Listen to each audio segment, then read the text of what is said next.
Hello. I clicked go live before I was ready. I'm sorry. I made a big mistake, but hey, um, let me just put the camera down on the music stand for a second while I'm fixing this. I got a haircut because my wife's awesome. Um, there's no barbers open right now because of coronavirus. So you either look like you cut your own hair. Yeah, as you saw in the title, I'm going to talk a little bit about practice setup that we have here and the pros and cons of it. Um, not 100% sure what's the best position to put you guys in, so I'm just gonna call that good. But like you can see the kit, and generally these are the kits that I will practice on and teach on. I do have a kit right here that's a PDP, and that's got acoustic heads on it, so normal mylar heads that you'd see on most drum kits, and they're always going to be my favorite. It's always going to be the one that I want to play on the most. But there's huge issues around playing that kit here. I can't have continuous loud noises. I have neighbours, and they have a right to be able to sit in their house comfortably and not be disturbed by the kind of noise that comes out of in here, especially when I'm on my own and trying to practice stuff. That's something that I'd like to point out as well. Um, if you're looking at your favorite drummer playing stuff that you can't imagine yourself ever being able to play, it's important that you realize that what you're hearing is the finished product. You're hearing what was left after hours, 10 hours, 20 hours. Hey, Chris. Um, of practice, and that kind of workload results in a polished product that sounds, looks amazing, looks like effortless, just fantastic. Um, I would bet money that that individual who is putting out what you're hearing has worked tirelessly to get to that level. And if you heard them practicing stuff that they haven't gotten down, it would sound way more like where you put yourself. Um, there's talent, of course, but I think real talent comes from an ability to practice, to keep practicing, even when you're struggling, to get through what you're trying to accomplish and not let it stop you. Um, Mistakes are not a problem, like as long as you're noticing them, and you can make them as many times as you need to. That's the thing, you can make mistakes, but you don't have to beat yourself up over it. Don't look on the mistakes as a failure. It's absolutely not. It's the person who can keep moving forward while making mistakes is the person who becomes the best in the world at that thing. So I've always thought that my heroes as drummers, they're just the best at practicing, the most focused, um, and they don't let their mistakes stop them, which is huge. So I wanted to talk a little bit about these heads, specifically the Roland brand. I've had my ups and downs with them, but they're, I think, the best of what's out there. And there's a bit of a caveat on that. I haven't tried the Evans ones. I have tried Remo, and I have tried the Millennium kind of cheaper version. So here's my issue. The Millennium uh, that are the same design are double ply, and when you hit them, they kind of impact off of each other, and it gives a secondary sound that you don't necessarily want. And there's nothing you can do about that. Like, that's like I actually thought it was a factory flaw.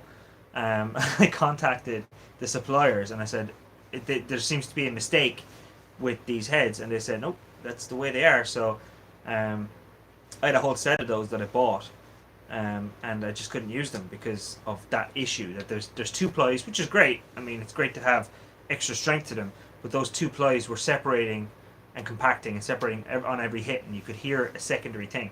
Okay, so these heads are made out of a nylon mesh, and they go on your drums just the same as normal acoustic heads.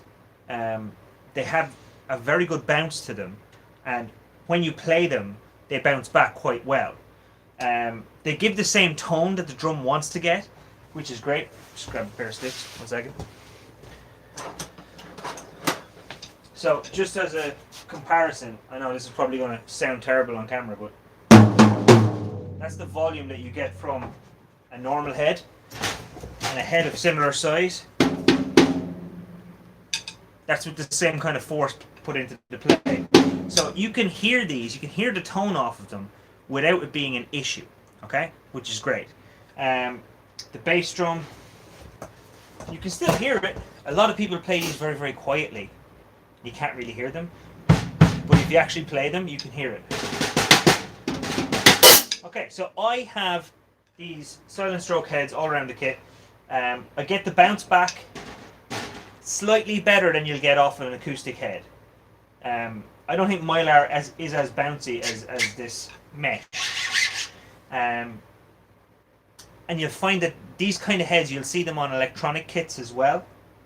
And the sticks are really bouncy on electric kits. If you only play on an electric kit and then you go play on an acoustic kit, it's a completely different feel, and your playing is far more difficult. So really what you're going to want to do is mix up your play a little bit.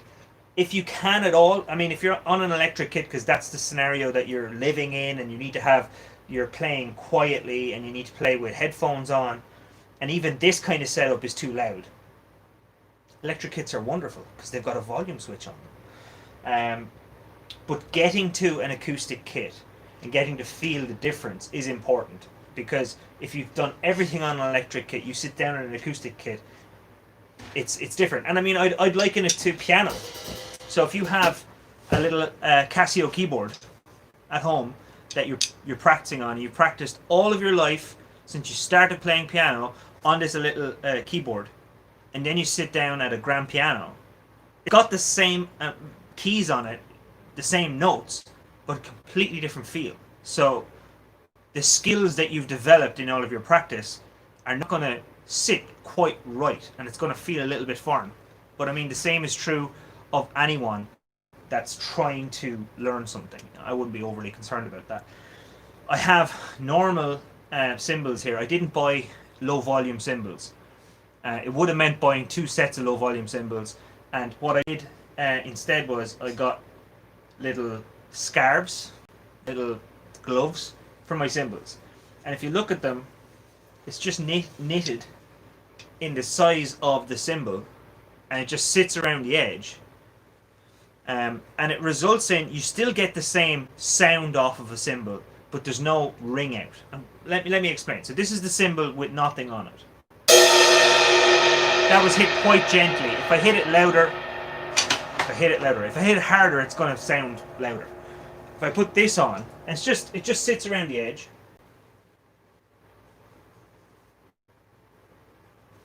And I hit it harder than I just hit, you get the sound of the cymbal, but then it goes away immediately. So there's no big, loud, problematic. I had them the same for the hi-hats, but the hi-hats are never really all that loud, so I'm quite happy with that. I'm just going to grab one other thing from behind the camera here. And this is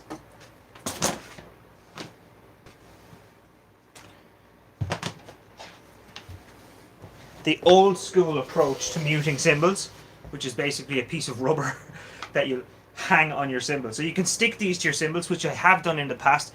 Don't do it. It's a terrible idea, and it marks up your cymbals. If I take this off so you don't think I'm cheating, I can just leave this as it's intended to be on the cymbal. That's in essence what it does. And then when you hit the cymbal, it sounds nothing like a cymbal. It actually feels nothing like a cymbal. And these kind of rubber pads will go on all the drums as well, and they give little to no sound, very little feel. It's all quite horrible. Don't buy these. Don't buy them. If you do need to buy some kind of pads, these Evans sound off pads are more rubbery, more spongy, and they do transfer some of the tone. I'll just show you on the acoustic kit that's right here. If I just hit the drum without a pad on it, then I stick the pad on. So the tone is gone away quite a lot. Who's that? Talking taco. Hey. The tone does go away quite a lot, but you still have some kind of tone.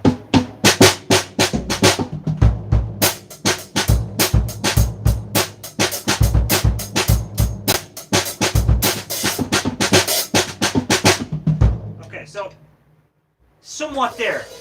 Here's the issue. The bounce back just isn't there. You're not getting the same bounce off your sticks that you want to get from your acoustic heads. You do get it from these silent stroke heads. Even though they give a far lower volume tone and it is a little bit more bouncy, you can still get it. Your doubles will still happen. Like I was trying to do doubles over there and I was just coming through as a sloppy single.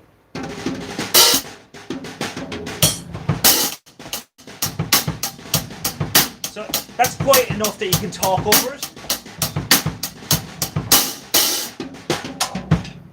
That was on my floor top. So, there are different, like this head here is on the bass drum, has been replaced with one of the Millennium kind of cheaper version of the silent stroke heads. The silent stroke head that I got for that bass drum, that broke within a week or two. And it wasn't from heavy playing. I'm not a heavy hitter. It just, I think, was defective. And I contacted Tone and they said, no, you broke the head. I have had huge issues with the Remo heads pulling away from the rim. So there's a rim on the head that all heads will have. Well, this mesh was just pulling out of it. Like it was glued in but not held correctly, and it was just releasing itself from the outer rim. Huge problem. So I've had that happen a few times. It's been an issue. It hasn't happened on these heads, so it's not an issue with every single head, but I've had it happen 3 times, and I've only bought 3 sets of them, so it's pretty regular. These ones seem to be holding. Touch wood, it continues to do so.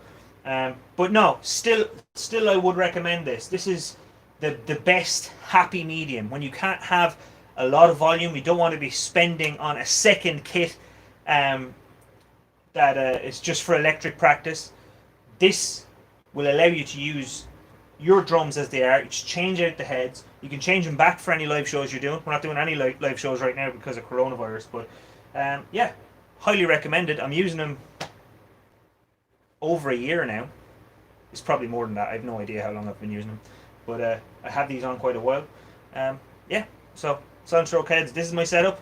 I didn't have to buy the low volume cymbals. I did strongly consider it, but these little homemade knitting things, if you have a nana or an aunt that likes to knit, just give them the measurements and buy them some chocolates afterwards. Alright, I gotta go because I'm getting waved at from behind the camera that I need to drive somewhere.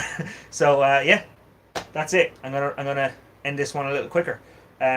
Hopefully this was helpful. If you have any questions, let me know. See you guys next time. Oh, little sneak peek. There's a kit here. I haven't got all of it yet. I was going to record that today, the assembly of that. I can't, obviously, because the bass drum hasn't arrived. It's 22 inches. It's not in that little box, I'm pretty sure. So when the rest of that kit arrives, I will do a video of an unboxing and an assembly of a brand new kit, because I feel like there might be a few new kits bought in the next 2 months or so, and people might need to know how to assemble them. Thanks for watching, guys. I'll see you next time.